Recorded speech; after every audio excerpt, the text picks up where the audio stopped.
ఉంది.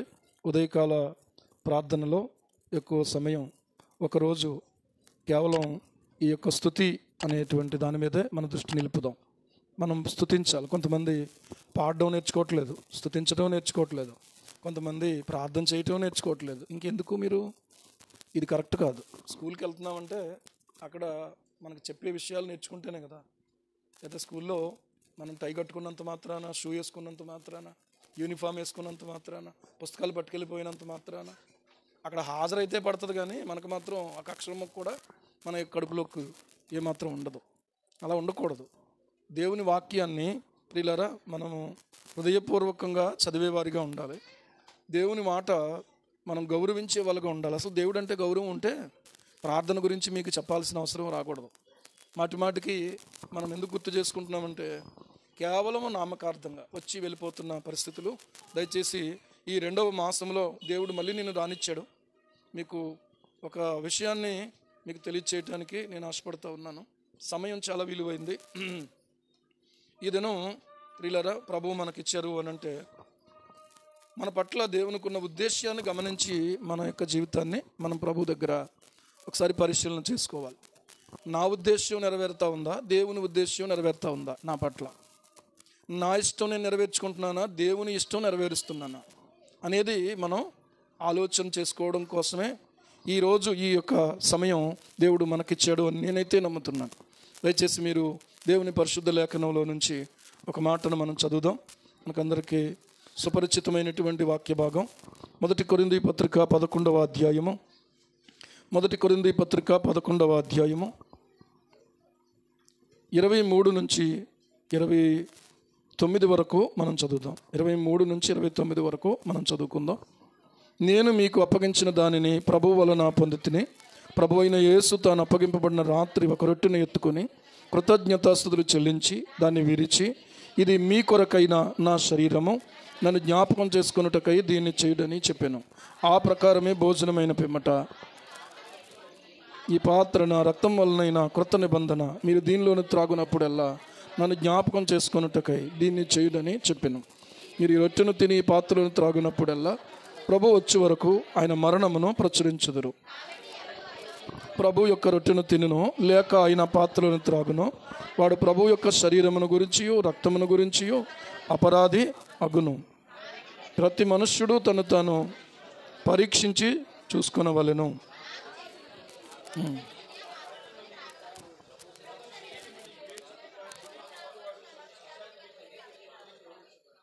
యోహాను సువార్త 6వ అధ్యాయము.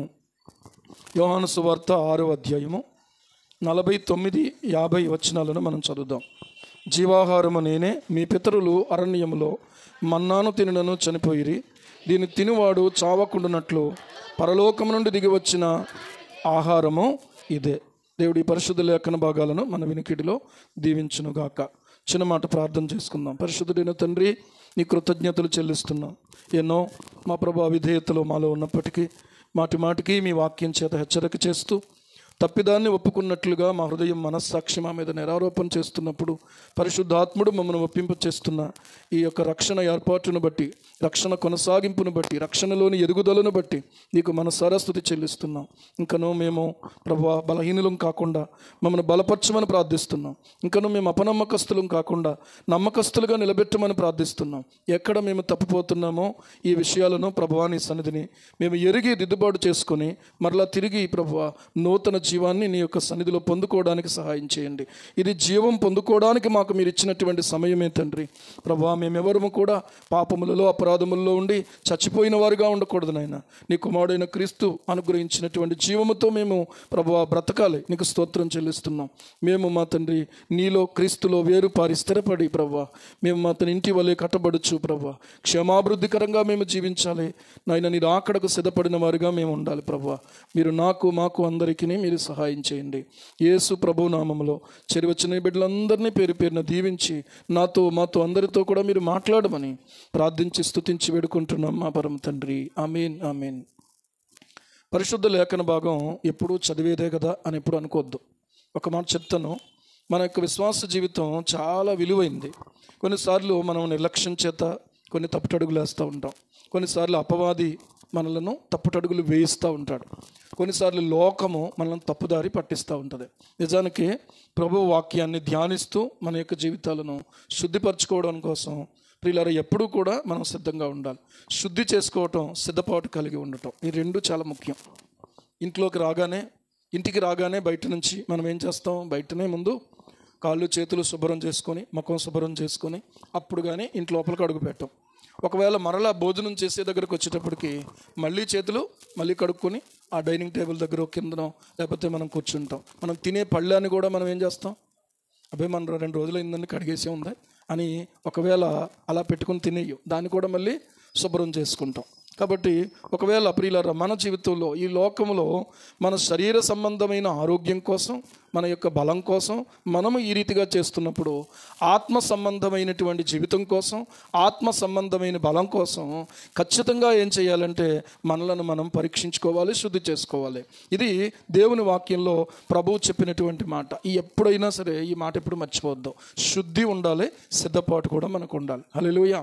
ఈరోజు దేవుని వాక్యంలో నుండి మనం ఒక మాటను ఆలోచన చేస్తున్నాం కదా. చదివిన లేఖన భాగంలో దేని గురించి పరిశుద్ధాత్మ దేవుడు పౌలు భక్తుల ద్వారా రాయిస్తున్నాడంటే ప్రభురాత్రి భోజన సమయాన్ని గురించి రాయిస్తూ ఉన్నాడు.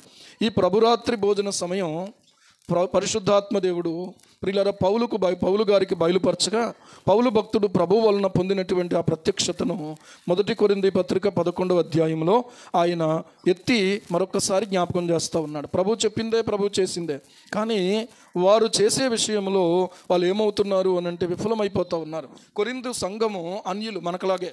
వాళ్ళు పౌలు భక్తుని యొక్క సువార్త ద్వారా వాళ్ళు ప్రభువుని తెలుసుకుని వాళ్ళు రక్షించబడి సంఘముగా వారు చేయబడ్డారు. దేవునికి స్తోత్రం. వాళ్ళు దేవుని ఆత్మలో ఆనందిస్తున్న వాళ్ళు, ఆత్మ కృపావరాలు వాళ్ళు కలిగినటువంటి వాళ్ళు. కానీ వాళ్ళు క్రమము తెలియకుండా జీవిస్తూ ఉన్నారు. వాళ్ళని క్రమపరచడం కోసమే ఈ పత్రిక రాశాడు. కొరింథీలకు రాసిన 1వ పత్రిక ఎందుకు రాశాడంటే, 2వ పత్రిక కూడా మనం చూసినట్లయితే 1వ పత్రికను రాసిన ఉద్దేశం ఏంటంటే, నేను మరలా వస్తాను, అప్పుడు ఏం చేస్తానంటే మిగిలిన సంగతులను నేను క్రమపరుస్తాను అన్నాడు. అంటే పౌలు భక్తుడు ఈ పత్రిక రాయడం అనుకున్న ఉద్దేశం ఏంటంటే క్రమపరచడం కోసం రాశాడు. ఒకప్పుడు అన్యులు, కానీ ఈ రోజున దేవుని ప్రత్యక్షత పొందారు వాళ్ళు. దేవునికి స్తోత్రం. ఒకప్పుడు వాళ్ళు వీళ్ళ దేవునిని వారు తెలుసుకుని దేవుని తట్టుకు వారు తిరిగారు, ప్రభువుని అంగీకరించారు. ఈ పని చేయటం కోసం, ఈ గొప్ప కార్యం జరగడం కోసం పౌలు భక్తుడు ఆ కొరింథు పట్టణంలో చాలా పోరాటం చేయాల్సి వచ్చింది. పౌలు భక్తుడు అంటాడు, అక్కడ నేను చాలా పోరాటం అనుభవించాను అంటాడు. ఏమండి, 1 కొరింథీ పత్రికలో ఉన్నటువంటి ఆ మాటలన్నీ కూడా ఆలోచన చేస్తే అంత పోరాటం తర్వాత వాళ్ళకి పోరాటాలు వచ్చేసినాయి. ఇంతకే వాళ్ళు ప్రేమగా ఉండడం మానేసి ఒకళ్ళ మీద ఒకళ్ళు గ్రూపులుగా విడిపోయారు అనమాట. వాళ్ళు గ్రూపులుగా విడిపోవడం తప్పు.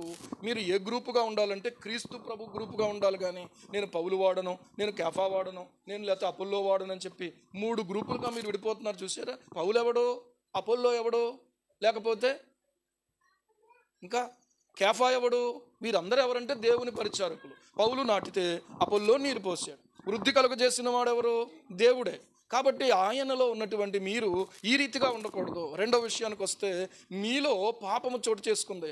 కానీ ఏ వ్యక్తి అయితే ఆ పాపాన్ని చేశాడో ఆ వ్యక్తిని ఖండించడం కానీ, ఆ వ్యక్తిని వెలివేయటం కానీ, లేకపోతే దూరంగా పెట్టడం కానీ మీరు చేయలేదు. దానివల్ల ఏమవుతుందంటే మిగిలిన వాళ్ళు కూడా పాపం చేయడానికి బలం తెచ్చుకుంటారు. అర్థమవుతుందా?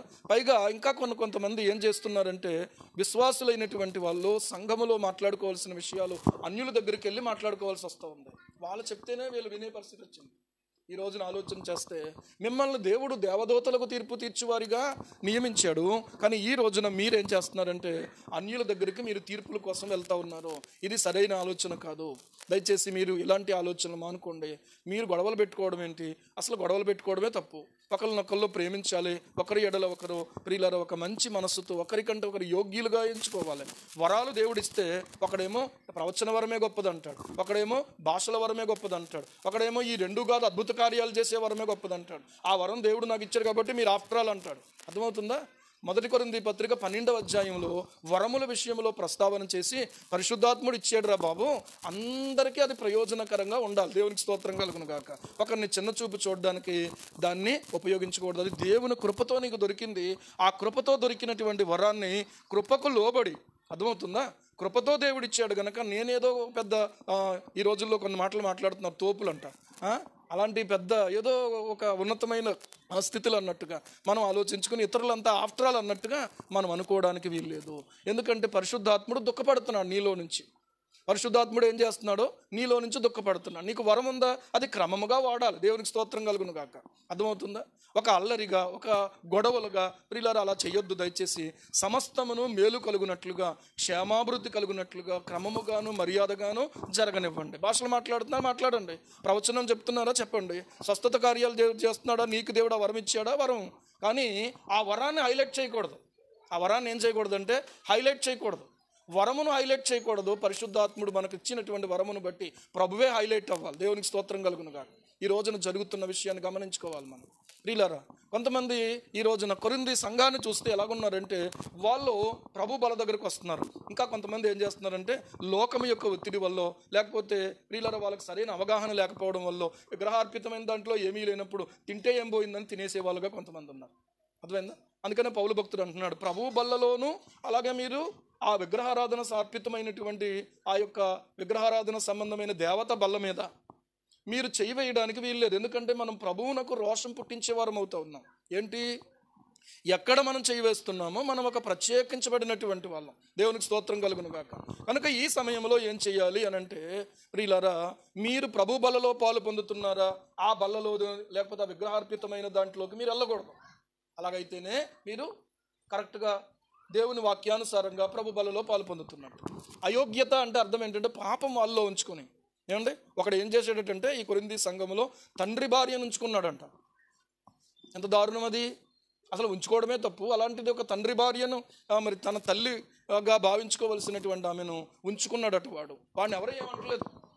పౌలు భక్తుడికి ఈ విషయం తెలిసినప్పుడు బాధ కలిగింది.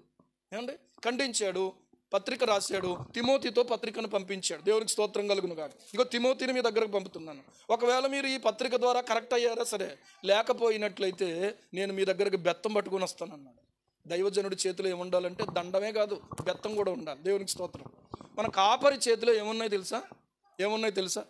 చదువు సంధ్య లేకుండా ఎప్పటి నుంచో మందిరానికి, ద్వారపూడి మందిరానికి తుంగపాడు అనే ప్రాంతం నుంచి ఒక సహోదరు వస్తూ ఉంటుంది. ఆమె పేరు సుశీలమ్మ.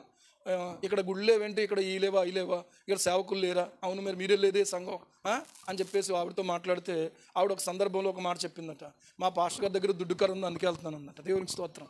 అర్థమైందా? ఏముంది? దండమే కాదు, ఏముండాలంటే ఆయన చేతిలో ఏమున్నాయో ఇక్కడ దైవ సేవకుని చేతిలో కూడా రెండు ఉండాలి. దేవునికి స్తోత్రం. చేరదీసేటప్పుడు చేరదీయాలి, తప్పు చేసినప్పుడు ఏం చేయాలంటే మందలించాలి, హెచ్చరిక చేయాలి. అర్థమవుతుందా? ఇప్పుడు మా జాయా ఉన్నాడు, గబగబా వెళ్ళిపోయి ఆ వస్తువులు ఈ వస్తువులు తీసేస్తుంటే తీసేయనీలే, కుర్రోడు కదా, ఆడికేం తెలుస్తుంది. చిన్నోడు ఇంకా నెలలో ఇంకా కనీసం సంవత్సరం కూడా అవ్వలేదని ఊరుకుంటామా మనం? ఏం చెయ్యాలి? ఆ వస్తువైనా భద్రపరచుకోవాలి, ఆడనే వెనక్కి తీసుకురావాలి. క్రమపరచాలి. అర్థమవుతుందా? కాబట్టి ఈ రోజున మనం ఆలోచన చేస్తే అయోగ్యత అంటే ఏంటంటే పాపము మనలో ఉంచుకోవడం, పాపాన్ని సమర్థించుకోవడం. పైగా ఏంటి దీని గురించి మనం ఆలోచన చేస్తే అది అయోగ్యత. పాపాన్ని సమర్థించుకోవడం ఏంటి? పోయి నువ్వు దేవుడు నిన్ను ఎందుకు ప్రేమించాడు, ఎందుకు నిన్ను లోకములో నుండి ఎన్నుకున్నాడు, ఎందుకు నిన్ను లోకములో నుండి ఏర్పాటు చేసుకున్నాడు. మీరు ఒకవేళ ఒక ఫంక్షన్ చేసుకోండి, అక్కడ ఏముండాలంటే దేవుని సన్నిధి ఉండేలాగా చూసుకోవాలి మీరు. అంతేగాని వేళకోళాలు, సరదాలు అవి ఇవి ఏవో కొన్ని సరదాగా ఉంటాం, మనది వేరే విషయం. కానీ 2-3 నా నామమును ఎక్కడ కూడుకుంటే వారి మధ్య నేను ఉంటాను అన్నాడు. దేవుని పిల్లలై ఉండి అన్యులైనటువంటి వాళ్ళతో కలుసుకున్నప్పుడు అక్కడ మీ యొక్క ప్రవర్తన చాలా జాగ్రత్తగా కాపాడుకోవాలి మీరు. ఏమండి, కాపాడుకోవాలొద్దా? దేవుని బిడ్డలా కాదా మీరు? ప్రభువుని ఎరిగిన వాళ్ళ కాదా మీరు? కాబట్టి మనం నోటిని జాగ్రత్తగా కాపాడుకోవాలి. వాళ్ళంతా చండాలమైన మాటలు మాట్లాడుతూ ఉంటారు. మన యొక్క హృదయాన్ని అపవిత్రం చేసేటువంటి పరిస్థితులు అక్కడ ఉంటాయి. మళ్ళీ ప్రభు యొక్క పాదాల దగ్గర ఆలోచన చేసుకోవాలి. ఏ కార్యక్రమానికైనా ఎలా ప్లాన్ చేసుకోవాలి, ఏ రకంగా ప్లాన్ చేసుకోవాలి. ఒక పెళ్లి జరుగుతుంది, సైలెన్స్ ప్లీజ్ అని అంటాం, అందరూ సైలెంటే. కానీ ఏమవుతుందో తెలియదు. కానీ సరిగా ఆ సందర్భం ఏంటంటే ఇద్దరిని కూడా ప్రమాణాలు చేయించిన తర్వాత ఏమంటే ఉంగరాలు మార్చుకునే సమయంలో ఏంటి ఓ వేసుకోరా అంటున్నాడు. ఏం వేసుకోరా ఏంటది? అది ఒక పరిశుద్ధమైన కార్యక్రమము, ఒక క్రమమైన కార్యక్రమము. ఈ అల్లరి మోకలు కొంతమంది తయారవుతున్నారు. ఇలాగా సమయం చాలా ప్రత్యేకమైంది. ప్రియులారా, ఏం చేయాలో కొన్ని విషయాలు మనం నేర్చుకోవాలి. మనం దేవుని వైపుకు మన గతంలోనికి ఒకసారి మనం చూసుకోవాలి. మన ఆలోచనలు పైనున్నటువంటి క్రీస్తు మీద ఉండాలి, అంతేకాని ప్రియులారా మనకు నచ్చినటువంటి వ్యక్తుల మీద మాత్రం కాదు. ఎందుకంటే రక్షణకర్త యేసయ్య తప్ప నీకు ఎవరూ రక్షణకర్తలు లేరు. దేవునికి స్తోత్రం.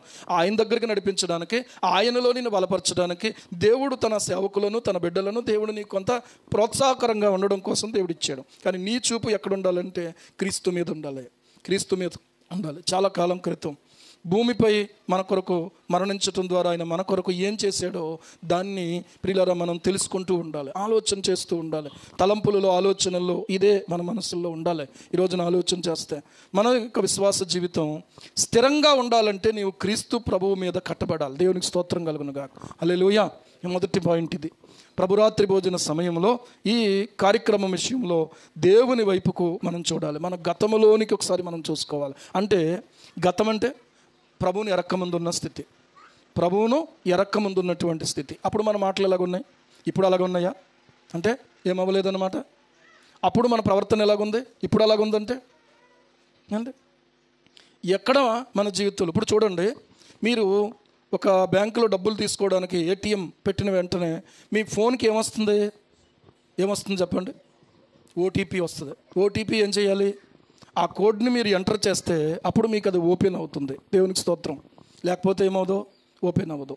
అంటే మీ అంతటా మీరు ఒకవేళ నష్టపోయినా మీరే నష్టపోతారు, అంతేగాని ఇంకొకళ్ళు ఎవరో మిమ్మల్ని త్వరగా నష్టపరచడానికి అవకాశం లేదు. తెలియకపోవడం వల్ల ఏమవుతుందంటే మీ ఫోన్కి ఓటీపీ వచ్చింది, అది చెప్పండి, నేను మీకు అది చేస్తున్నాను, ఇది చేస్తున్నాను, డబ్బులు లాగేస్తున్నారు. అర్థమవుతుందా? ఓటీపీ అందరికీ చెప్పకూడదు.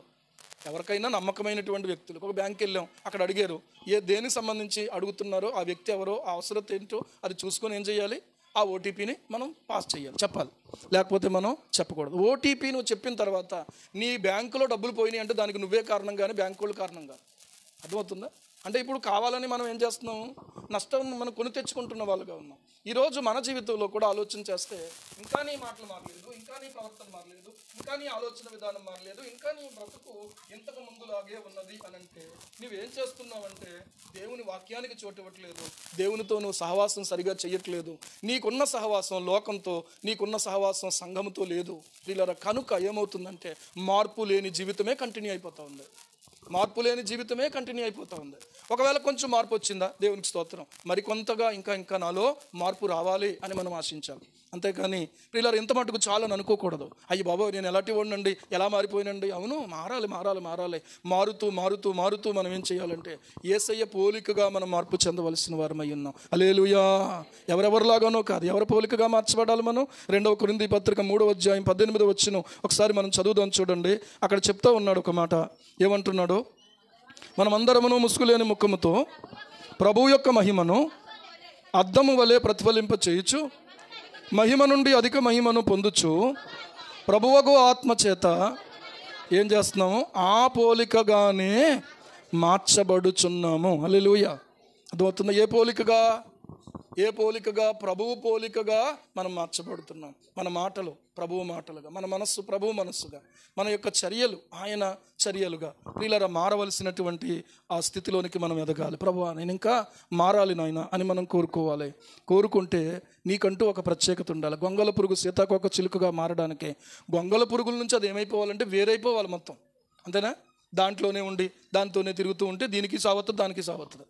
ఒకవేళ తప్పించుకుని ఏదో ఒక చోటికి చేరిందనుకోండి, అది ఏమవుతుంది అని అంటే ప్రియులారా దానికంటూ ఒక ప్రత్యేకమైన స్థలం వెతుక్కుంటుంది. నీకంటూ ఒక ప్రత్యేకమైన స్థలం ఉండాలి. నీ జీవితం మారాలంటే నీకంటూ ఒక ప్రత్యేకమైనటువంటి స్థావరం ఏర్పాటు చేసుకోవాలి. ఎక్కడది ఆ స్థావరము? ప్రత్యేకంగా ఉండాలి అది. మీరు ప్రియులారా ఒకళ్ళ దగ్గర చేరుతున్నారు అని అంటే వాళ్ళు గొంగల పురుగులాగా ఉన్నారా, సీతాకోక చిలుకలాగా ఉన్నారో చూసుకోండి ముందు. అర్థమవుతుందా? మీరు మారాలి అని అంటే ప్రత్యేకం అవ్వాలి. మీలో ఉన్నటువంటి ఆ ముళ్ళు ఏవైతే ఉన్నాయో అవి వాటిని వదిలించుకోగలగాలి. చేప తింటున్నాం అనుకోండి, దాంట్లో ఉన్న ముళ్ళును కూడా తినేస్తామా మనం? కొంతమంది చేప ముళ్ళుతో కూడా ఆపరేషన్కి వెళ్ళిపోవలసి వచ్చిన వాళ్ళు ఉన్నారు. అర్థమవుతుందా? నిజమే. ఈ గొంతుకులో అది గుచ్చుకుపోయింది. అర్థమవుతుందా? ఒకసారి ఒక మీటింగ్ జరుగుతున్న తర్వాత లంచ్ ప్రోగ్రామ్ ఏదో మొత్తానికి ఆ భోజనం చేస్తున్నప్పుడు నా పక్కన బ్రదర్ చేప ముక్క వేసుకోలేదంటే, అదేనండి బాబు నాకు ఆపరేషన్ కారణమైంది, ఆపరేషన్ చేసి తీయాల్సి వచ్చింది దానికి ఆ చేప ముళ్ళు. అర్థమైందా? ఎందుకంటే ఏ మాటల్లో తినేసాడు మహానుభావుడు. చాలాసార్లు ఇబ్బంది కలుగుతూ ఉంటుంది. కనుక ఆ ముళ్ళును తీసేసి తిన్నప్పుడు అదేమవుతుందంటే ప్రియులారా ఇబ్బంది కలిగించదు. అసలైన దాన్నే మనం తీసుకుంటాం, ఆ ముళ్ళును తీసేస్తాం. కొన్నిసార్లు కాలుకు ముళ్ళు గుచ్చుకుంది, అది అలాగే ఉంచుకుంటారా? అది అలాగే ఉంచుకుంటారా? అందరూ అడుగుతారు కదా, అదేంటి అలా కొండుతున్నావు, అదేంటి అలా నడుతున్నావు, అందరూ అడుగుతుంటే సానుభూతి. అబ్బాయి ఏం లేదులే, ముళ్ళు గుచ్చుకుంది. ఈ 10 రోజులు చెప్పండి అలా ముళ్ళు గుచ్చుకుని, ఈరోజు ఇది ఆనకాయలా తయారవుతుంది కింద. అప్పుడు ఏం చేయాలి? తీయాల్సిన ముళ్ళు తీసుకోకపోతే కోసి తీయాలి. అప్పుడు ఏం చేయాలి? ఇంత శ్రమ ఎందుకు వచ్చింది అని అంటే, ముందు తీసుకోవలసినప్పుడు చాలా సులువుగా వచ్చేస్తుంది. అది ఇప్పుడు ఏమైపోయిందంటే లోపలికే వెళ్ళిపోయింది. ఈరోజు మన జీవితంలో కూడా ప్రియులారా ఏ ముళ్ళు అయితే ఉందో, ఏ ఇబ్బంది అయితే ఉందో దాన్ని మనము తొలగించుకోవాలి. ఆ గొంగళి పురుగు ఆ ముళ్ళులన్నీ వదిలేస్తుంది మొత్తం. దానిపైన ఉన్నటువంటి ఆ యొక్క దురద పుట్టించేటువంటి నూగంతా పోద్ది మొత్తం. అది ఎక్కడ ఉంటుంది అని అంటే ఆ పై గూడున అంటుకొని ఉంటుంది. చాలా విచిత్రం, అది నిజంగా చాలా విచిత్రంగా ఉంటుంది. లోపల దాని యొక్క ఆ ప్యూపా దశ అంటారు దాన్ని. దాన్ని ఎలా తీస్తే ఒక పచ్చని పురుగులా కనబడుతుంది. అది పచ్చగా ఉంటుంది అన్నమాట. అండి అది 21 రోజులు ఉన్న తర్వాత దానికి ఏమవుతుందంటే మరలా దేవుడు ఒక నూతనమైన రూపాన్ని ఇస్తాడు. దేవునికి స్తోత్రం కలుగును గాక. హల్లెలూయా, హల్లెలూయా. అదే విశ్వాసికి యేసయ్య రూపం. ప్రియులారా ఆలోచన చేయండి. దేవుని వాక్యాన్ని బట్టి మనం ఆలోచన చేసినప్పుడు ప్రభువును ప్రియులారా మనం జీవితంలో చేర్చుకున్న తర్వాత మన జీవితం మారుతుంది. ఖచ్చితంగా మారాలి. మారకపోతే నువ్వు ఇంకా సరైనటువంటి విశ్వాస జీవితంలో కొనసాగట్లేదన్నమాట. ఇంకా చెప్పాలంటే ఒక నామకార్థుడుగా ఉండిపోయావు అన్నమాట. రెండో విషయానికి వస్తే ఆయన ఎవరు అని వాక్యం చెప్తుంది అంటే ఆయన ప్రభువు అని చెప్తుంది. దేవునికి స్తోత్రం కలుగును గాక. ఏమండి ఒక మాట చెప్తాను మీకు. యేసు ప్రభువు అని విశ్వసించిన ఎడల నీవు రక్షింపబడదు అని వాక్యం చెప్తా ఉంది. ఒక వ్యక్తి రక్షణ కోసం ఏం చేయాలంటే యేసును ప్రభువు అని విశ్వసించాలి. దేవునికి స్తోత్రం. యేసు ప్రభువు వారు ప్రార్థించి స్వస్థపరిచాడా, లేకపోతే ఆయన కేవలం నోటితో స్వస్థతను ప్రకటించాడా? యెషయా ప్రార్థన చేస్తే స్వస్థత కలిగింది. ఏలియా ప్రార్థన చేస్తే ఆ చనిపోయిన విధవరాలు యొక్క కుమారుడు బ్రతికాడు. దేవునికి స్తోత్రం కలుగును గాక. అలాగే షూనేమీయురాలు కొడుకు చనిపోతే ఎలీషా ప్రార్థన చేసి ఆ కొడుకు మీద గదిలోనికి తీసుకొని వెళ్ళి మంచం మీద ఆ బిడ్డ మీద కన్నుల మీద కన్నులు, ముక్కు మీద ముక్కు, ఇలా తన యొక్క రూపమంతా తన మీద చాచుకొని ఉండగా ఇలా కొన్నిసార్లు చేసిన తర్వాత అతనిలోనికి జీవం ప్రవేశించి అతనికి వెట్ట పుట్టి ఏం జరిగిందో తెలుసా? అతడు మళ్ళీ తిరిగి నూతన జీవంతో లేచాడు. దేవునికి స్తోత్రం కలుగును గాక. ఎవరైనా ప్రార్థన చేస్తేనే జరిగింది. కానీ యేసుక్రీస్తు ప్రభువారు కుష్ఠరోగి వచ్చి ఆయన ముందుకొచ్చి మోకాళ్ళుని ప్రభువానికి ఇష్టమైతే నన్ను శుద్ధునిగా చేయగలవన్నాడు. ఉండుండైతే ప్రార్థన చేస్తాను అనలేదు. ఏమన్నాడు తెలుసా? కుమారుడా నాకు ఇష్టమే, నువ్వు శుద్ధుడు కమ్మన్నాడు. అంతే. దేవునికి స్తోత్రం. అవును, అతను ఒప్పుకున్నాడు. ఏంటంటే నువ్వు ప్రభు అని ఒప్పుకున్నాడు. ప్రభువు కూడా దాన్ని అబ్బాయి నేను ప్రభువుని ఏంటయ్యా అనలేదు. ఆయన నేను ప్రభువుని అన్నాడా? నేను ప్రభువునే అని అంగీకరించి నా కుమారుడా నాకు ఇష్టమే, నువ్వు శుద్ధుడు కమ్మని ముట్టుకున్నాడు. మత్తయి సువార్త 8వ అధ్యాయం 2వ వచనంలో కుష్ఠరోగి ఆయన ప్రభువా అన్నాడు. ఆయన అంగీకరించాడు. రెండవదిగా చూసినట్లయితే 8వ అధ్యాయంలోనే 8వ వచనం చూస్తే శతాధిపతి ఏమంటున్నాడంటే ప్రభువా నా ఇంటిలోనికి రావడానికి నేను పాత్రుడిని కాను, నువ్వు మాట మాత్రము సెలవిమ్ము, నా దాసుడు ఏమవుతాడు?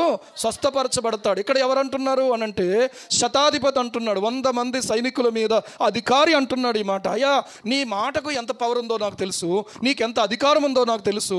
నేను 100 మందికి నేను ఆజ్ఞాపిస్తే ఆ మాటతో 100 మంది ఎలా కదులుతారో, నీవు సెలవిస్తే నా దాసుడు స్వస్థపరచబడిపోతాడు. హల్లెలూయా. ఏమంటున్నాడు? ప్రభువా అంటున్నాడు. అదేంటయ్యా నన్ను ప్రభు అంటావేంటి అన్నాడు ఆయన? అనలేదు. ఇక్కడ గమనించాలి మీరు.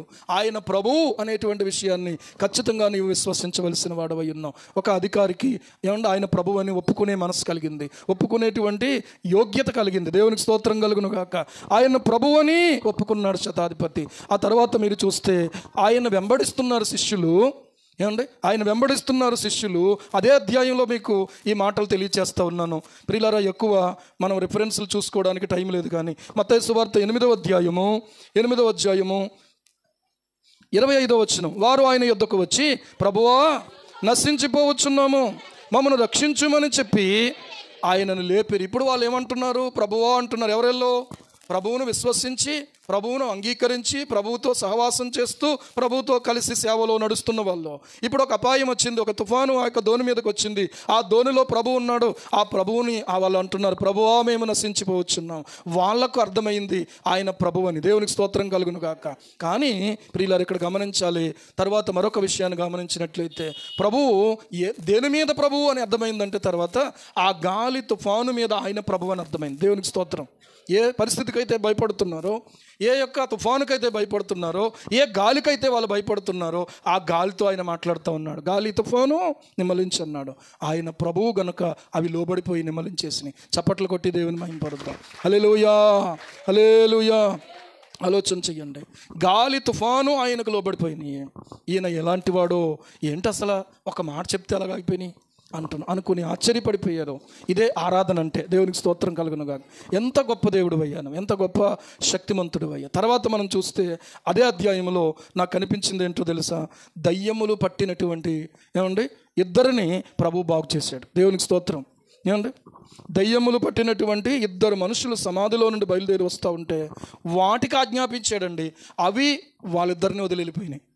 ఇప్పుడు ఆయన ఎవరో, దయ్యాలు కూడా గడగడ వణుకుతున్నాయి ఆయనకి. ఆయన ఎవరో తెలుసా, ఆయన ప్రభువు. కాబట్టి ఈ రోజున ఆలోచన చేసుకోండి. ఈయన మన జీవితానికి ప్రభు అయితే, ఇక నీ బ్రతుకులో ఏ వంకర త్రోవలు ఉండవు. దేవునికి స్తోత్రం కలుగునుగా. వంకర త్రోవలు సరళంగా చేయబడిపోతాయి. నీ ప్రవర్తన అంతటి ఎందని అధికారానికి ఒప్పుకోను, అప్పుడు ఆయన నీ త్రోవలో సరళం చేయను. కొన్నిసార్లు మనం ఒప్పుకోము. యేసుక్రీస్తు ప్రభు వారు ఏమన్నారంటే, నేను చెప్పిన మాట ప్రకారం చేయకుండా ప్రభువా నన్ను పిలుచుట ఎందుకు అన్నాడు. అంటే వీళ్ళ అవసరాల కోసం వాడుకుంటున్నారు ప్రభువుని, కానీ ఆయన చెప్పిన మాట ప్రకారం వీళ్ళు ఏం చేయట్లేదు. ఈరోజు మనం కూడా అంతే. మీరు ఎంత వాక్యమైనా చెప్పండి, మేము వినేస్తాం. ఉదయం మీరు మళ్ళీ చెప్తారు, అప్పుడు వినేస్తాం, ఎంతైనా వినేస్తాం. కానీ చేసే దగ్గరకు వచ్చేటప్పటికి మాత్రం ప్రియులారా, ఒకవేళ చేయకుండా ప్రభువా అని పిలిస్తే ఏమవుతుందో తెలుసా, కేవలం మనం అవసరానికి ఆయన ప్రభువుని ఉపయోగించుకుంటున్నట్టు అంతే. అంటే అర్థమవుతుందా? కనుక ఈ రోజున విధేయతను ప్రభు ప్రశ్నిస్తున్నాడు. ప్రభువునైతే నువ్వు నాకు ఎక్కడ లోబడుతున్నావు, నువ్వు నన్ను ఎక్కడ అడిగి చేస్తున్నావు, నీవు నా సన్నిధిని ఎక్కడ కనిపెట్టుకుంటున్నావు. ప్రభు అయితే ఆయన ముందుండేటువంటి దాసురాలుగా మనం ఏం చేయాలి తెలుసా, ప్రభువా నన్ను చేయమంటావా, ప్రభువా నన్ను వెళ్ళమంటావా, ప్రభువా నన్ను ఒక అవకాశం వచ్చింది, ప్రార్థన చేస్తావా లేకపోతే వెళ్ళిపోతావా, స్టేట్స్కి రావాలని అవకాశం వచ్చింది, మంచి అవకాశం, వెళ్ళిపోరా బాబు అని అందరూ అంటున్నారు. ప్రభువుని అడుగుతావా వెళ్ళిపోతావా? వెళ్ళిపోవడానికే చూస్తాం, ఎందుకంటే ఎంతోమందికి రాలేదు, నాకు వచ్చింది అవకాశం అని చెప్పి. కానీ ప్రభువా వెళ్ళమంటావా, అడుగుతావా? వెళ్ళమంటే వెళ్ళడానికి సిద్ధమేనా? అదేంటి, వీసా సిద్ధం చేసేసుకున్నాను, పాస్పోర్ట్ సిద్ధం చేసేసుకున్నాను, ఫ్లైట్ టికెట్ రెడీ అయిపోయింది. కానీ ప్రభువుకు కొంతమంది అడిగినప్పుడు ప్రభు అన్నాడు వెళ్ళు అని కొంతమందికి చెప్పాడు, వెళ్ళొద్దు అని కొంతమందికి చెప్పాడు. అర్రే ఎంత ఛాన్స్ వదిలేసుకున్నట్టు అయిపోయింది. ఈ రోజున దేవుడు నిన్ను ప్రియులారా ఎందుకొరకు నియమించుకున్నాడో, ఒకవేళ దేవుడు మాట్లాడి నీ ఉద్యోగాన్ని రిజైన్ చేసి వచ్చేయమ్మా అన్నాడు అనుకోండి, అయ్యి బాబోయ్ ఎంత కలలుగన్నానో, ఈ రోజున ఈ ఉద్యోగం వదిలేసి వచ్చేయాలా అని అనుకుంటావా లేదా? ఖచ్చితంగా. ఎంత కష్టంగా ఉంటుంది అండి. ఉద్యోగానికి వదిలేసి వచ్చేయమంటే వచ్చేసిన వాళ్ళు ఉన్నారు. దేవునికి స్తోత్రం. ఉద్యోగం చేస్తూ నా కొరకు సాక్షిగా జీవించంటే అలా జీవించిన వాళ్ళు ఉన్నారు. ఈ రోజు దాకా సేవ అలాగే జరుగుతుంది. అంతేగాని డబ్బులు ఇచ్చి ఎవరిని వేసే పిల్లే. దేవునికి స్తోత్రం. ఆయన ఏర్పాటు చేసుకున్న వాళ్ళను ఆయన పిలిచాడు. ఆ పిలిచినటువంటి వారు ఆయన పక్షంగా నిలబడ్డారు. అన్ని పరిస్థితులకు తట్టుకొని నిలబడగలిగారు. ప్రభు కొరకు సేవ చేయగలరు. హల్లెలూయా. ఈ రోజును చూస్తే ప్రియులారా, మేము ఏమన్నా సేవకులమా అనుకుంటున్నాం. నువ్వు పిలిచే పిలిపేంటి? కొంతమంది ప్రభువా అని అంటున్నారు, కానీ పిలువబడే ఆ యొక్క విధేయత మనలో ఉందా? ఆలోచన చెయ్యండి. ఏమంటే ఇక్కడ నలుగురు వ్యక్తులు చూపించాను మీకు, నలుగురు పరిస్థితులు చూపించాను. మొదటివాడు ఏమన్నాడంటే కుష్ఠరోగి, ప్రభువా అని పిలిచాడు. రెండవ వాడు శతాధిపతి. మూడో వాడు ఎవరో అదే మర్చిపోయాడు. ఎవరో మూడో వాళ్ళు శిష్యులు. నాలుగోడు దయ్యాలు పట్టిన ఇద్దరు మనుషులు. అర్థమవుతుందా? ఏమండి, ఒకవేళ ఇక్కడ గమనించినట్లయితే దయ్యములు ఆయనకు భయపడి వణుకుతున్నాయి ప్రభు అని వాటికి తెలుసు. దేవునికి స్తోత్రం. దేనికి భయపడదు? యేసు ప్రభుకే భయపడదు దయ్యం. అర్థమైందా? వేరుముక్కు కట్టుకున్నామని దూరంగా వెళ్ళిపోదు. ఎంత డ్రామా అంతే. అవుతుందా? ఏ భూత వైద్యుడు నేను విడిపించలేడు, అలాగా నా యేసయ్య మాత్రమే విడిపించగలడు. దేవునికి స్తోత్రం కలుగును. ద్వారపూడిలో ఒక ఆమెను రక్త పిపాస నుంచి దేవుడు విడిపించాడు. దేవుని సన్నిధిలో చెప్తున్నాను, దేవుని మహిమ కోసం. ఎవరిని చూసినా సరే చంపేయాలి, రక్తం తాగేయాలనిపించిందట ఆవిడకి. పేరు చెప్పను, జరిగిన విషయం చెప్తున్నాను. ఈరోజు ఆ కుటుంబము ప్రభు సన్నిధిలో ఉండడానికి ఆయనే కారణం. హల్లెలూయా. ఈరోజున ఆలోచన చెయ్యండి. ఆమెను కొండల్లోకి తీసుకెళ్లారు, అక్కడ తీసుకెళ్లారు, ఇక్కడ తీసుకెళ్లారు. ఎక్కడ తీసుకుని వెళ్తే దేవుడు స్వస్థపరుస్తాడు, దేవుడు విడిపిస్తాడు అని వీళ్ళారా ఎవరో చెప్తే తీసుకుని వచ్చారు. తీసుకుని వస్తే ప్రార్థన జరుగుతూ ఉంది, స్తుతి ఆరాధన జరుగుతూ ఉంది, పాటలు పాడుతూ ఉన్నాం. ఈలోగా ఏం జరిగింది అని అంటే వీళ్ళారా ఆ గొప్ప కార్యాన్ని ప్రభు జరిగించాడు. ఆ తర్వాత ఆమెను వదిలేసి వెళ్ళిపోయింది ఆ దయ్యం. దేవునికి స్తోత్రం. అర్థమవుతుందా మీకు? దేవుని శక్తిని మనం ఆశ్రయించాలి, దేవుని యొక్క మహిమను మనం మర్చిపోకూడదు ప్రియులారా. కనుక ఈరోజు మనం ఆలోచన చేస్తే ఆయన ప్రభువు, ప్రకృతి మీద ఆయన ప్రభువు, దయ్యముల మీద ఆయన ప్రభువు. ఏమండి, ఆజ్ఞాపిస్తే ఎక్కడ కూడా ప్లీజ్ ప్రభు ఉంటానని అనడానికి లేదు. అర్థమైందా? గెట్అవుట్ అంటే గెట్అవుటే. దేవునికి స్తోత్రం. అలాంటి పవర్ కలిగినటువంటి ప్రభువుని మనం ఆరాధిస్తూ ఉన్నాం. ఏమంటే అందుకని వాక్యంలో రాయబడి ఉంది, దేవతలందరికీ పైన ఆయన మహాత్మ్యము గల మహారాజు అని రాయబడి ఉంది. యేసు ప్రభు ప్రార్థించలేదు, ఆజ్ఞాపించాడు. లాజరు చనిపోయి 4 దినాలు అయిపోయింది, కంపు కొడతా ఉంటాడు. అయ్యా మరి ఇప్పుడు ఆ సమాధి దగ్గరికి వెళ్ళిన తర్వాత మార్త చెప్తా ఉంది, ఏమంటుందంటే అయ్యా కంపు కొడతా ఉంటాడు, తీయండి బండరాయిని అన్నాడు. శిష్యులకు ఒక పరీక్ష, ఎల్లేమో కంపు కొడద్దు అంటున్నారు, తీస్తే అసలు ఎవరైనా నిలబడగలరా ప్రభు? ఇక్కడ తీయండి బండరాయిని తీయండి. తీయగానే ప్రభు ఒక మాట చెప్పాడు, లాజరు బయటికి రా, ఉండండి ప్రార్థన చేస్తాం. తండ్రి ఈయనకి స్తోత్రం, స్తోత్రం నాయన, నన్ను పంపించావు. ఇదిగో ఈ ప్రజల కోసం వీళ్ళు ఒక సూచిక క్రియ చూడాలి, వీళ్ళు నిన్ను తెలుసుకోవాలి, వీళ్ళు నీ మహిమను తెలుసుకోవాలి అని ప్రార్థన చేయలేదా? ఏం చేశాడు ఆయన? లాజరు బయటికి రమ్మని. సరిగ్గా అర్థం చేసుకోవాలి యేసుక్రీస్తు ప్రభువుని. దేవునికి స్తోత్రం. మరణించి 4 రోజులు అయిపోయింది, అందరి కళ్ళ ముందు ఆ శవం కనపడతా ఉంది, కట్టబడినటువంటి తాళ్లతో కట్టబడి ఉంది, ప్రేత వస్త్రాలతో. ఏమన్నాడంటే లాజరు బయటికి రా,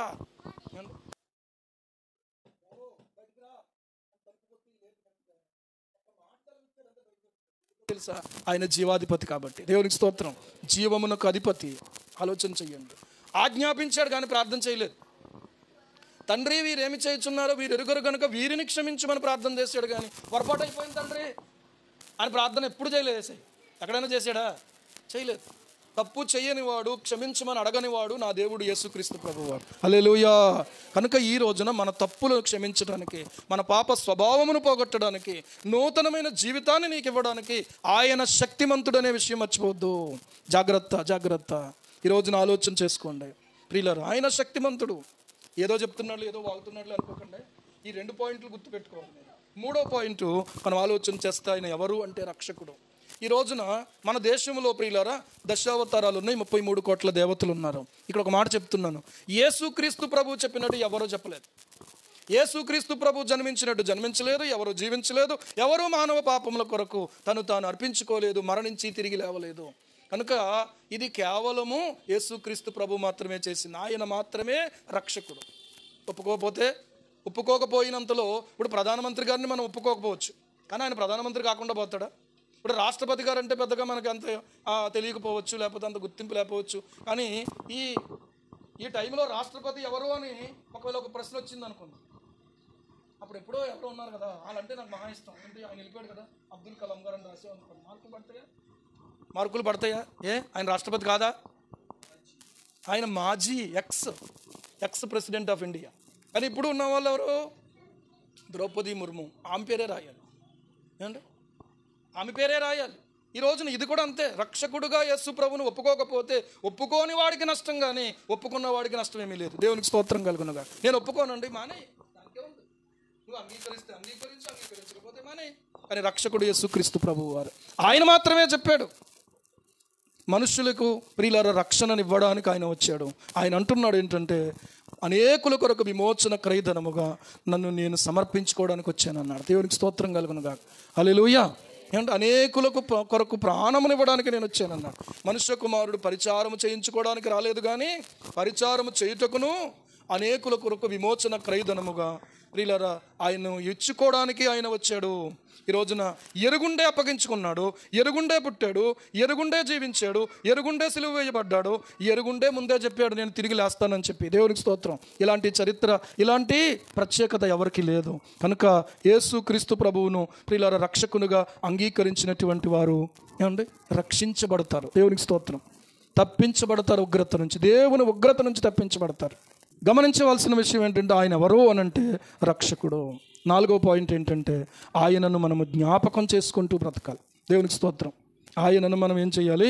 జ్ఞాపకం చేసుకోవాలి. జ్ఞాపకం చేసుకున్నప్పుడు ప్రియులారా, ఆయన ఎవరని జ్ఞాపకం చేసుకోవాలి, ఎలాంటి వాడిని జ్ఞాపకం చేసుకోవాలి అని అంటే, ఆయన జన్మ యందు పరిశుద్ధుడు, పరలోకములో పరిశుద్ధుడు, భూమి మీద జన్మించుటలో ఆయన పరిశుద్ధుడు.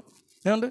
రెండవదిగా ఆయన జీవితంలో పరిశుద్ధుడు, ఆయన మాటలలో పరిశుద్ధుడు, ఆయన యొక్క బోధలో పరిశుద్ధుడు, ఆయన యొక్క జీవితంలో పరిశుద్ధుడు, ఆయన మరణంలో కూడా ఆయన పరిశుద్ధుడు. దేవునికి స్తోత్రం. ఆయన మరణించి తిరిగి లేవటం ద్వారా పరిశుద్ధుడని రుజువు చేయబడినటువంటి వాడు. దయచేసి మీరు చూడండి, రోమాపత్రిక మొదటి అధ్యాయము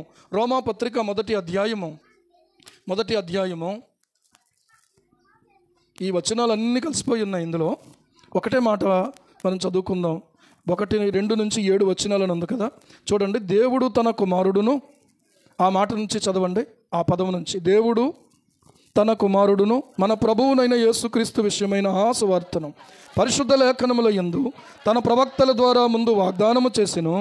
యేసుక్రీస్తు శరీరమును బట్టి దావీదు సంతానముగాను, మృతులలో నుండి పునరుద్ధానుడైనందున పరిశుద్ధమైన ఆత్మను బట్టి దేవుని కుమారుడుగాను ప్రభావముతో నిరూపించబడిను. దేవునికి స్తోత్రం. ఏమైనందున? మృతులలో నుండి పునరుద్ధానుడైనందున. ఏమండి? ఇది కూడా ఒకవేళ మేము ఒప్పుకోమంటే ఒప్పుకోకపోతే ఒప్పుకోపోనివ్వండి. అందరూ ఒప్పుకోవాలని బైబిల్ చెప్తుంది. ఒప్పుకోకపోతే దానికి సంబంధించిన ఆ తీర్పు దేవుడు చూసుకుంటాడు. దేవునికి స్తోత్రం కలుగును గాక. ప్రకటించవలసింది మనము, ఆరాధించవలసింది మనము, సేవించవలసింది మనం. కనుక ఈరోజు ఒప్పుకోవడం దగ్గర ఎవరిష్టం వాళ్ళదే. కానీ ఈ రోజున చెప్పడం మాత్రం మన బాధ్యత. ఈ రోజున సేవించటం మాత్రం మన బాధ్యత. ఆయనతో మనము నడవటం మాత్రం మన బాధ్యత. దేవునికి స్తోత్రం కలుగును గాక. హల్లెలూయా. నీవు దేవుని యొక్క వాక్యాన్ని లోతుగా గమనించాలి, గ్రహించాలి. ప్రియులారా, ఆయన పునరుద్ధానుడు. ఈ మాట జ్ఞాపకం చేసుకోవాలి. పరిశుద్ధుడని జ్ఞాపకం చేసుకోవాలి. ఆయన ప్రియులారా ప్రేమామయుడని జ్ఞాపకం చేసుకోవాలి. యేసుక్రీస్తు ప్రభువారు శిలువ మీద ఆయన ప్రేమను బట్టి బలైపోయాడు. ఎందుకంటే ఆయన గనుక ఒకవేళ మన పక్షంగా ఆ యొక్క బలి రక్తాన్ని చిందించకపోతే, ఆ పరిశుద్ధమైన రక్తం మన పక్షంగా చిందించబడకపోతే, ఆ నీతిమంతుని రక్తం చిందించబడకపోతే మానవాళి పాపములలోనే నిలిచి ఉండిపోయే పరిస్థితి. దేవుడు సంకల్పాన్ని ఆయన నెరవేర్చడం కోసం ప్రియులారా ఆయన అప్పగించుకున్నాడు. శిలువ మీద ఆయన మరణించాడు. ప్రేమామయుడు కాబట్టి నీ కోసం, నా కోసం ప్రాణం పెట్టి, అవమానమైనా కూడా ప్రేమించాడు కాబట్టి అవమానాన్ని భరించాడు. దేవునికి స్తోత్రం. ఆ దెబ్బలను భరించాడు, అహింసను భరించాడు. ప్రేమామయుడని జ్ఞాపకం చేసుకోవాలి. ఏమండి? ఈ రోజున ఒకవేళ ఎవరు నిన్ను ప్రేమించట్లేదా, ఎవరు నిన్ను ప్రియులారా ఆదరించట్లేదా, కానీ ప్రభువు నిన్ను ఆదరిస్తాడు, ప్రభువు నిన్ను ప్రేమిస్తూ ఉన్నాడు అనే సత్యాన్ని సహోదరుడు నీవు గమనించాలి. ఆయన పరిశుద్ధుడని జ్ఞాపకం చేసుకోవాలి. ఇంకొకటి ఏంటంటే ఆయన న్యాయవంతుడని జ్ఞాపకం చేసుకోవాలి. ఏంటంటే న్యాయం అంటే, మానవ పాపములను క్షమించడానికి ఆయన తను తాను బలిగా అర్పణంగా అప్పగించుకుంటే, మానవుని పాపాన్ని క్షమించడానికి పరమ తండ్రి అయినటువంటి దేవునికి ఒక ఆధారం దొరికింది. దేవునికి స్తోత్రం. ఆ ఆధారం ఏంటంటే, నా కుమారుడైనటువంటి క్రీస్తు ప్రభు కార్చినటువంటి రక్తమును ఎవరైతే విశ్వసిస్తారో, ఎవరైతే అంగీకరిస్తారో, ఎవరైతే ఆ రక్తాన్ని ప్రియులారా ఆశ్రయిస్తారో, ఇక దేవుని ఉగ్రత చూపడానికి దేవుడికి అవకాశం లేదు. ఇంకా క్షమించాల్సిందే, కరుణించాల్సిందే, సమాధానపరచుకోవాల్సిందే, ఆయన కలిపేసుకోవాల్సిందే ఆయనతోటి. దేవునికి స్తోత్రం కలుగును గాక. ఇంకా ఏది కూడా అలాగూ ఆయన ముందు ప్రియులరా నిలబడగలిగిన శక్తి కలిగినది ఏది కూడా లేదు. మన నీతి క్రియలు మురికి గుడ్డల లాంటివి. కేవలం యేసు ప్రభు యొక్క శిలువ బలియాగం మాత్రమే మన రక్షణకు మూల కారణము, ఇంకొకటి ఏమీ కాదు. హల్లెలూయా.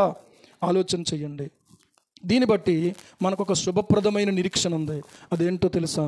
మహాదేవుడు మన రక్షకుడైన యేసుక్రీస్తు ప్రభువు వారు మరలా మహిమతో రాబోతా ఉన్నాడు. వెళ్ళాడు, ఆయన మహిమతో వెళ్ళాడు. ఏ రీతిగా ఆయన వెళ్ళాడో ఆ రీతిగానే ఆయన మరలా మహిమతో రాబోతున్నాడు. ఎక్కడికి రాబోతున్నాడు తెలుసా? భూమి మీదకి కాదు, మధ్యాకాశానికి రాబోతా ఉన్నాడు. దేవునికి స్తోత్రం. మధ్యాకాశానికి రాబోతున్నాడు. ఈ భూమి మీద ఉన్నటువంటి పరిశుద్ధులైనటువంటి దేవుని సంఘమంతా కూడా మార్పు చెంది అక్షయ దేహాలుగా వారి దేహాలు మార్చబడతాయి. ఏమండి? చనిపోయినటువంటి వారు కూడా మరలా దేహాలు ధరించుకుంటారు. శరీరాత్మ ప్రాణము కలిగినటువంటి వారుగా, మహిమ శరీరదారులుగా ప్రభువును ఎదుర్కోవడానికి ఆకాశ మండలానికి కొనుపోబడతాం.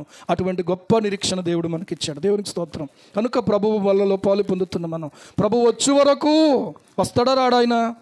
వస్తాడన్న వాళ్ళు దేవునికి స్తోత్రం చెప్పండి. వచ్చే వరకు ఏం చేయాలి? ఆయన మరణమును ప్రచురము చేయాలి. అంటే ఆయన కొరకు నువ్వు ఒక సాక్షిగా నిలబడాలి.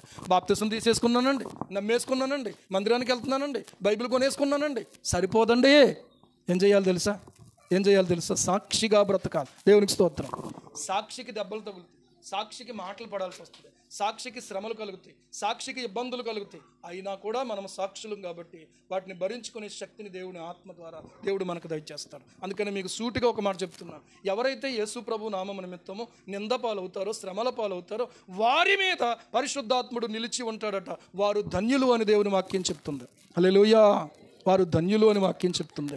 ఆనాడు స్టెఫను మీద నిలిచి ఉన్న పరిశుద్ధాత్ముడు, ఆనాడు పేతురు మీద నిలిచి ఉన్న పరిశుద్ధాత్ముడు, ఆనాడు పౌలు గారి మీద నిలిచి ఉన్న పరిశుద్ధాత్ముడు ఈ రోజున నీ మీద నిలిచి ఉన్నాడు అనడానికి నీవు శ్రమల పాలైన కదలకుండా ఉండడమే ఒక అద్భుతమైన సాక్ష్యం. దేవునికి స్తోత్రం కలుగునుగా. కనుక ఈ రోజున అలాగండి, అలాగైతే వదిలేండి, మార్చుకోనండి, మెల్ట్ అయిపోతుంది చూసారా. మీరు మీద పరిశుద్ధాత్ముడు నిలిచి ఉండడం, నిలిచి లేడు అనమాట. నిలిచి ఉంటే నువ్వేం చెప్పాలంటే ఏమైనా పర్లేదండి, నేను నా ప్రభువు కొరకు సాక్షిని. దేవునికి స్తోత్రం.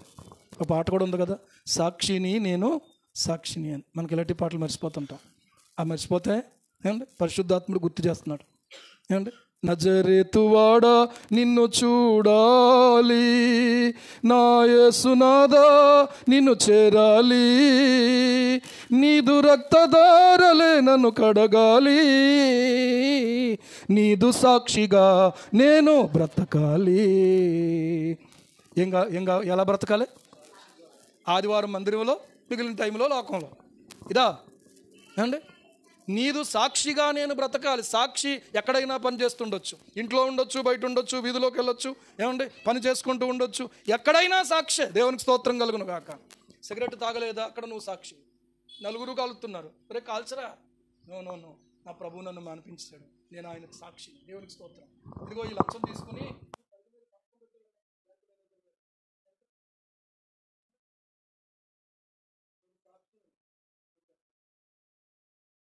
ఆలోచించండి.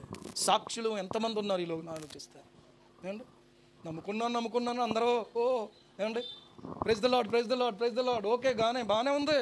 ఏమండి, నిజంగా దేవునికి నిజంగా మనం మహిమను చెల్లించే వాళ్ళుగానే ఉన్నామా? ఒకసారి ఆలోచన చేసుకోవాలి. ప్రియులారా, సాక్షిగా ఉండడానికి దేవుడు నిన్ను ఏర్పాటు చేసుకున్నాడు. అందుకే ఆయుష్ ఇచ్చాడు, అందుకే రక్షణ ఇచ్చాడు, అందుకే వాక్యం ఇచ్చాడు, అందుకే నీకు ఇంకా నీ జీవితాన్ని ఉంచాడు భూమి మీద. ఈ రోజున తిని త్రాగి సుఖించి సంతోషించడానికి కాదు ఈ బ్రతుకు. వ్యాపారం అని వ్యాపారం వెంబడి వెళ్ళిపోవడం కాదు, ఉద్యోగం అని వెళ్ళిపోవడం కాదు, స్నేహాలు వెంబడి వెళ్ళిపోవడం కాదు. ఎక్కడైనా నువ్వు సాక్షివి, అనేకులను నువ్వు సాక్షులుగా సిద్ధపరచడానికి నువ్వు ఉండాలి. దేవునికి మహిమ కలుగును గాక. ఇదొక ప్రత్యేకమైన జీవితం. సీతాకోక చిలుకగా మార్చబడిన తర్వాత ఈ సీతాకోక చిలుక వెళ్ళి గొంగల పురుగుల దగ్గరికి వెళ్తుందా? మళ్ళీని వెళ్తుందా? అయ్యయ్యో మీరు ఇలాగే ఉండిపోయారు అని చెప్పడానికి వెళ్ళొచ్చేమో కానీ, ఏమండి నా ప్రభువు నన్ను మార్చాడు సీతాకోక చిలుకగా. ఏమండి, నన్ను చూడండి, నా రూపాన్ని చూడండి. మునుపు నా రూపం ఇది, అదే గతం అంటే అదే. మునుపు నా మాటలు ఇవి, మునుపు నా ప్రవర్తన ఇది, మునుపు నా ఆలోచన విధానం ఇది. మునుపు డబ్బులు ఇవ్వకుండా కూడా వెళ్ళిపోయిన పరిస్థితులు ఉన్నాయి. కానీ ఇప్పుడు ఫలానా దగ్గర 10 రూపాయలు ఇవ్వాలి. ఏమండి, 10 రూపాయలు ఇవ్వాలి. గాలి పెట్టించుకున్నాను నేను. ఆ గాలి పెట్టే అతను చిల్లర ఉందా అండి అని అడిగాడు. నా దగ్గర ఉన్నటువంటి కాగితానికి అతని దగ్గర చిల్లర లేదు. సరేలేండి మళ్ళీ వచ్చినప్పుడు ఇవ్వండి అన్నాడు. మళ్ళీ వచ్చినప్పుడు ఇవ్వండి అంటే మనసులో ఏమండి, అరే ఎలాగోలాగా పంపించేస్తే బాగుంటుంది, మళ్ళీ మర్చిపోతామేమో అనుకున్నాను. చివరికి పట్టుకెళ్ళి ఇచ్చి నేను చెప్పాను, అయ్యా నేను ప్రభువుని నమ్ముకున్నాను, అందుకని మరి మీ డబ్బులు మీకు ఇచ్చేయాలని వచ్చాను. దేవునికి స్తోత్రం కలుగును గాక. హల్లెలూయా. ఆడు గుర్తుంటుంది ఏంటండి, 1,00,000 మంది బోల్డ్ మంది ఇట్టించుకుంటారు గాలి, అందరూ డబ్బులు ఇస్తారేంటి? మన మైండ్ సెట్ కొన్నిసార్లు అలాగ ఉంటుంది. వాళ్ళు డబ్బులు ఇచ్చారా లేదా అనే సంగతి నీకు అనవసరం. నువ్వు ఒప్పుకున్నావు లేదా అక్కడ డబ్బులు ఇస్తానని. నువ్వు సాక్షివి, గుర్తుపెట్టుకో. హల్లెలూయా. ఏమండి, సాక్షి జీవితం చాలా అవసరం ప్రియులారా. ఈ రోజున ప్రభువు కొరకు నేను సాక్షిని. ఇదిగో నేను ఎక్కడ ఉన్నానేంటి, ఒకవేళ ఇంట్లో ఉండిపోయావు, ఆ సమయానికి మందిరంలోనికి రాలేదు, శుక్రవారం ప్రార్థన జరుగుతుంది. ఇంట్లో ఉన్నటువంటి స్త్రీలు ఎంతమంది శుక్రవారం ఉపవాస ప్రార్థనలో ఇంట్లో గడుపుతున్నారు? ఒకసారి చేయొద్దండి. ఎంతమంది శుక్రవారం ప్రార్థనలో చేతులెత్తి ఈ రోజున ఇంట్లో గడుపుతున్నారమ్మా? దేవునికి స్తోత్రం. ఒకవేళ రాగలిగితే మందిరంలోకి వచ్చేయండి, ఇక్కడ సహవాసం దొరుకుతుంది. హల్లెలూయా. పురుషులు ఎంతమంది? మగోళ్ళే కదండి, ఆడవాళ్ళే కదండి వస్తున్నారు, మగోళ్ళు ఎవరు రావట్లేదండి. ఎంత వంక దొరికింది మీకు, వంక లేనమ్మ డొంకట్టుకు తిరిగిందట. అర్థమైందా? ఏంటంటే ఏదో వంక ఎలా దొరుకుతుంది? సందు. ఏంటంటే తప్పించుకోవడానికి సందులు కావాలి, డైరెక్ట్గా వెళ్ళి వాడికి సందక్కలేదు. దేవునికి స్తోత్రం. ప్రభువు యొక్క బల్లను ప్రియులారా సమీపిస్తున్న మనం సాక్షులుగా ఉండాలి. సాక్షులుగా ఉండడం కోసమే దేవుడు నాకు ధనం ఇచ్చాడు, దేవుడు నాకు ఉద్యోగం ఇచ్చాడు, దేవుడు నాకు దశంభాగం ఇవ్వడానికే 10 లెక్కలు వేసుకోవడం. ఏమంటే ఇలాంటి వాళ్ళు సాక్షులుగా ప్రార్థన చేయడానికే 10 వంకలు ఎత్తుక్కోవడం సాక్షులలాగా.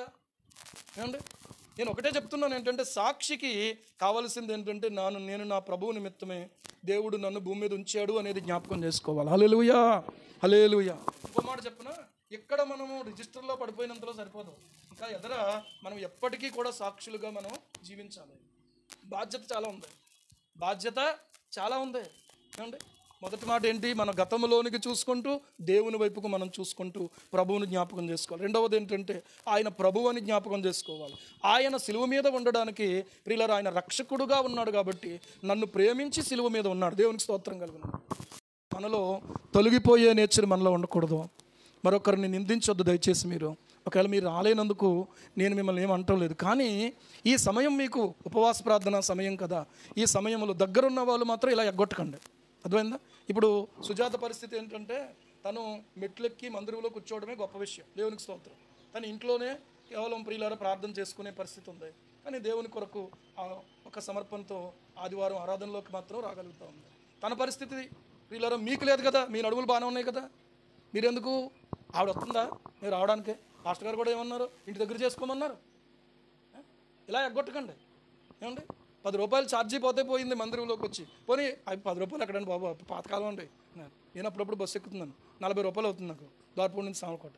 ఏమండి, ఒకవేళ మీకు దగ్గర అయితే 20 రూపాయలు అవుద్ది. అయితే అవునే 20 రూపాయలు ప్రభువు ఇవ్వలేకుండా నిన్నైతే చేయలేదు కదా. ఏమండి, అడుగులు వేయగలిగేవా, ప్రార్థనలో ఏకీభవించగలిగేవా, వచ్చేసి ప్రార్థనలో ఉండడం ప్రియులారా మంచిది. అది శ్రేష్టమైన అనుభవం.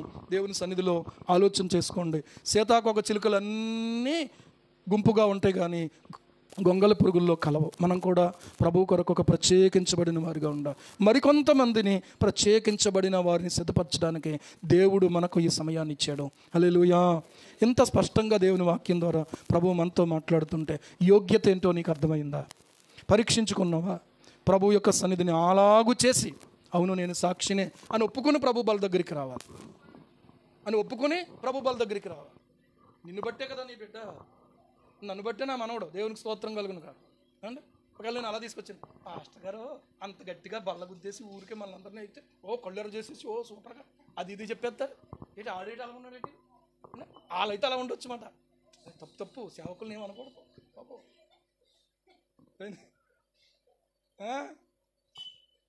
ఏంటండి ఇది? నేను చెప్పాను, నువ్వు విశ్వాసివి కాబట్టి నువ్వు ఇలాంటివి చేయకూడదు. ప్రభువా నువ్వే నాకు సహాయం చెయ్యాలి, నువ్వే శక్తిమంతుడు కాబట్టి, నీవే విడిపించువాడవు కాబట్టి, నీవే స్వస్థపరచువాడవు కాబట్టి, నీవే నాకు ఆధారం. నిన్ను విడిచి నేను ఎక్కడికి వెళ్ళలేను. లేఖనాల్లో చూస్తే కర్ణపిశాచి దగ్గరికి వెళ్ళిపోయాడంట సౌలు గారు. నేను వెళ్ళొచ్చా? వెళ్ళొద్దని ముందే చెప్పాడు దేవుడు. వెళ్ళొచ్చా? వెళ్ళకూడదు. ఎందుకు అని అంటే, నువ్వు దేవుని బిడ్డవు. నీకు కష్టం వచ్చినా నష్టం వచ్చినా పట్టించుకునే దేవుడు ఉన్నాడు, ప్రార్థన చేస్తే వినే దేవుడు ఉన్నాడు, సహాయం చేసే దేవుడు ఉన్నాడు, విడిపించే దేవుడు ఉన్నాడు. ఆయన చేతగానోడు అయితే వెళ్ళాలి నువ్వు అంతే. నేను ఆరాధించే దేవుడు చేతగానోడు కాదు, ఆయన సర్వశక్తిమంతుడు. దేవునికి స్తోత్రం కలుగును గాక. ఏ పరిస్థితిలో నుండైనా నన్ను విడిపించడానికి ఆయన సమర్థుడైనటువంటి వాడు. హల్లెలూయా. ఏమండి, మొన్న ఒక సహోదరిది ఆ వస్తువులు హక్కుని వెళ్ళిపోయాడని చెప్పాను కదా. వస్తువులు హక్కుని వెళ్ళిపోతే శుక్రవారం ఒక 10 మంది ప్రార్థన చేసే గ్రూప్ ఉన్నారు. ఆ గ్రూప్కి పాస్టమ్మ గారు అన్నారు, నేను అందరి కోసం ఏదైనా ఒక అల్పాహారం సిద్ధం చేస్తాను, 1 గంట నుంచి 3 గంటల వరకు వాళ్ళు ఉండిపోతారు ప్రార్థనకు వచ్చిన తర్వాత, కాబట్టి వాళ్ళందరూ ప్రార్థన చేస్తారు కాబట్టి ఆకలితో వాళ్ళని పంపడం నాకు ఇష్టం లేదన్న. అంటే ఈ సహోదరి అంతకు ముందు వారం ఏం చేసిందంటే, నేను పెట్టుకుంటానండి అన్న. పాస్టమ్మ గారు నేను అనుకున్నాం, ఎందుకు తోన్లే, ఇప్పుడు వాళ్ళు బాధలో ఉన్నారు, ఇబ్బందులు ఉన్నారు, ఇంకా వాళ్ళ గురించి మనం ఏం ఆలోచించొద్దన్న. రేపు శుక్రవారం రోజు, ఈ రోజు 4 గంటలకే ఓ బుట్టట్టుకుని అందులో కొన్ని పెట్టేసుకుని ఆవిడ వచ్చేసి, పాస్టమ్మ గారు ఇవ్వండి ఇక్కడ పెడుతున్నానండి అన్న. ఏంటో తెలుసా, పోతే పోయిందని నా ప్రాణం దేవుడు కాపాడాడు కదా. హల్లెలూయా. విశ్వాసి సాక్షి అలాగ ఉండాలి. ఆ రోజు జరిగిపోయింది, అది 2 రోజుల క్రితమే జరిగింది. ఆ రోజులోనే మళ్ళీ ఆ వారంలోనే, నిన్న వారంలోనే ఆ శుక్రవారం ప్రార్థనకే ప్రియులారా మళ్ళీ ఆవిడ సిద్ధపడి, నేనే పెట్టుకుంటానండి, నేనే చేసుకుంటానండి అని వాళ్ళ అక్క చెల్లెళ్ళు కోడలు వాళ్ళ ముగ్గురు కలిసి అన్నీ సిద్ధపాటు చేసేసుకున్నాం. అందరికీ తీసుకొచ్చి, ఏమంటే మాకు కూడా టిఫిన్ ఆలెట్. దేవునికి స్తోత్రం కలుగునుగా. అర్థమైందా? ఎందుకు చెప్తున్నాను తెలుసా? ఇలా జరిగిపోయింది, పెట్టొద్దంటే ఆగిపోవచ్చు. ఏమంటే ఆవిడ కూడా ఆగిపోగలిగిన పరిస్థితే, నిజంగా ఆగిపోద్దని అనుకున్నాం. కానీ ఏమందంటే, దేవుడే ఒకవేళ వస్తువు ఇప్పిస్తే ఇప్పిస్తాడండి, ఇవ్వకపోతే దేవుడు ఇష్టం అందంతే. దేవునికి స్తోత్రం. ఎంతో తెలుసా? అది 4 కాసు, ఎన్ని లక్షల రూపాయలు విలువైన సరుకు. ఏమండి, పోతే పోయింది, నా ప్రాణాన్ని దేవుడు ఏం చేశాడు? కాపాడాడు. దేవునికి స్తోత్రంగా. విశ్వాసివి, సాక్షివి నువ్వు. వీళ్ళ ప్రభు కొరకు సాక్షులు అలా ఉంటారు. ఏదో అన్నాను కానివ్వండి అనేచ్చు, ఇలాగేటి ఇలాగ అనేచ్చు, బాబు సంతోషం ఇలాగ అనేచ్చు, అన్నాను కానివ్వండి అని అన్నాను కాబట్టి ఏమో రేపు వారమైనా ఒకవేళ మళ్ళీ ఎలా ఉంటుందో పరిస్థితి, నా మనసు అలా పీకుతూ ఉంటుంది. నేను మాట ఇచ్చాను, ఆ మాటను ఏం చేయాలంటే నెరవేర్చుకోవాలి. దేవునికి స్తోత్రం కలుగును గాక. చెప్పడానికి చాలా వచ్చేస్తున్నాయి, కానీ ఇక్కడ ఇలా చెప్పుకుంటూ పోతే అయిపోద్ది టైం అంతా. మోకరించుదాం, ప్రార్థన చేసుకుందాం, ప్రభు వైపు చూద్దాం. ఒకసారి ప్రభు వైపు చూద్దాం. చూడండి, ప్రభు మనతో మాట్లాడుతూ ఉన్నాడు. నేనేదో గొప్పవని కాదు, వాళ్ళెవరో గొప్పవాళ్ళని కాదు, వేరే ఏమీ మాట్లాడొద్దు. అసలు మోకరించమన్నప్పుడు మోకరించండి, ప్రార్థన చేసుకుని ప్రభు పాదాలు పట్టుకుందాం. ప్రభువా మీ రక్తంతో కడగండి, ప్రభువా మీరు నన్ను శుద్ధి చేయండి, ప్రభువా మీరు నన్ను పవిత్రపరచండి.